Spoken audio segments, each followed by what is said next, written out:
ദൈവമേ, എൻ്റെ കയ്യിലാണ് 5 പൈസ ഇല്ല. അവൻ്റെ നിന്ന് വല്ലതും കിട്ടുവാണെങ്കിൽ മേടിക്കാമെന്നും കൊണ്ട് വരിക. വല്ലതും കിട്ടുമോ എന്തോ. എൻ്റെ രമേശ, നിൻ്റെ കയ്യിൽ നിന്ന് 100-500 രൂപ മേടിക്കാനാണ് ഞാൻ ഇങ്ങോട്ട് വന്നേ. നാളെ വിഷുവല്ലേ, കണി ഒരുക്കണ്ടേ. എടാ രമേശ, നിൻ്റെ വല്ലതും ഉണ്ടോ? എൻ്റെ പൊന്നു ചേട്ടാ, ഓട്ടോ ഓടിയിട്ട് 3-4 ദിവസമായി. എന്നാൽ ചേട്ടൻ വരുവാണെങ്കിൽ ചേട്ടൻ്റെ ഇച്ചിരി പൈസ വല്ലതും കടം മേടിക്കാമെന്ന് കണ്ടാണ് ഞാനിരുന്നത്. അപ്പോൾ അതും ഇല്ലെന്നായി.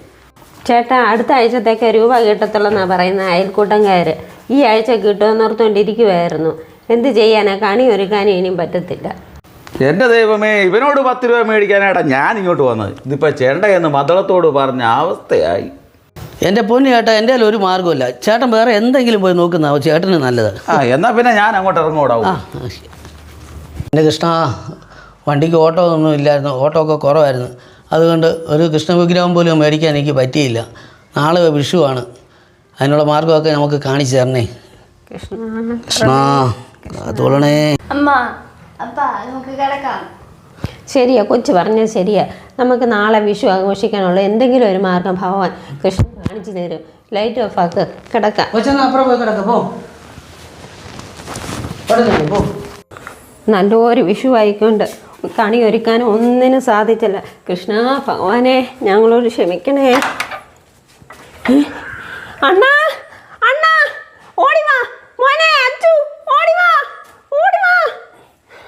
മകളെ, ഞാൻ നിങ്ങളുടെ കൃഷ്ണനാ, കണിക്കൊന്ന. എനിക്ക് അകത്തോട്ട് വരാവോ? അയ്യോ, വാ വാ ഭഗവാനെ, വാ അകത്തേക്ക് വാ.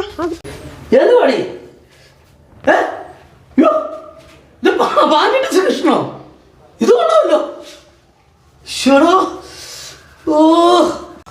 ഭഗവാന് പാൻറ്റിട്ടുണ്ട് വന്നാൽ പറ്റത്തില്ലേ? മുണ്ട് കഴുകിയിട്ടു, ഉണങ്ങിയിട്ടില്ല.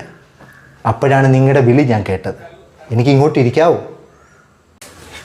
പോവാനെ, ഭഗവാനെ ഇരിക്കേ. കൃഷ്ണനോ?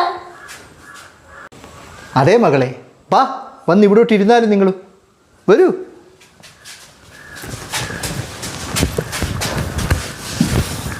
നിങ്ങളുടെ ഇന്നലത്തെ ബുദ്ധിമുട്ടും പ്രാർത്ഥനയും വിഷമവും ഒക്കെ കണ്ടിട്ടാണ് ഞാൻ വന്നത്. നിങ്ങൾക്ക് കൈനീട്ടം തന്ന് നിങ്ങളുടെ കൂടെ അല്പനേരം ഇരുന്നിട്ട് പോകാൻ. അപ്പം എനിക്കിനി അടുത്ത പ്രജയുടെ വീട്ടിൽ പോകേണ്ടതാണ്. അപ്പം ഞാൻ കൈനീട്ടം തരാം. അപ്പോൾ ഒന്ന് എണ്ണിച്ചാലും. എല്ലാ നന്മകളും വരട്ടെ, നന്നായി വരും. ഭഗവാനെ കൃഷ്ണ, ഈ വർഷം നല്ലതാവട്ടെ, എല്ലാം കൊണ്ടും നന്മയോട് വരട്ടെ. ഓനെ പാൻറ്റിട്ട കാര്യം ഞാൻ അറിയാതെ അങ്ങ് പറഞ്ഞു. ക്ഷമിക്കണം. Quite natural. നന്നായി വാ. ഓക്കെ. അപ്പോൾ നിങ്ങളെയൊക്കെ കണ്ട് സന്തോഷമായി. ഞാൻ അടുത്ത പ്രജയുടെ വീട്ടിലോട്ട് പോവുകയാണ്. അപ്പോൾ എന്നാൽ ഞാൻ അങ്ങോട്ട് ഇറങ്ങട്ടെ. എന്നാ കണ്ണടച്ചു. ഭഗവാൻ എവിടെ? അവനല്ലേ പോവാന്ന് പറഞ്ഞു. എന്നിട്ട് പോകുന്ന കണ്ടില്ലല്ലോ. അമ്മേ, ഭഗവാൻ പോകുന്ന ആരെങ്കിലും കണ്ടിട്ടുണ്ടോ? അണ്ണൻ പറഞ്ഞ പോലെ രമേശൻ്റെ വീട്ടിൽ ഞാൻ പോയി. കൃഷ്ണവേഷമൊക്കെ കിട്ടിയാ പോയി.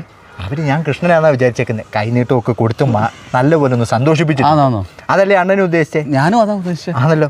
നമുക്ക് പൈസ കൊടുത്തു അവരെ സഹായിക്കാൻ പറ്റത്തില്ല. ഈ ഒരു സഹായം അണ്ണൻ പറഞ്ഞപ്പോൾ ചെയ്യണമെന്ന് എനിക്കും തോന്നി. ഞാനതങ്ങ് ചെയ്യും. ഇതിൻ്റെ പിന്നിൽ ഞാനാന്ന് അവരറിഞ്ഞു? ഒരിക്കലും അറിയാൻ പോകുന്നില്ല.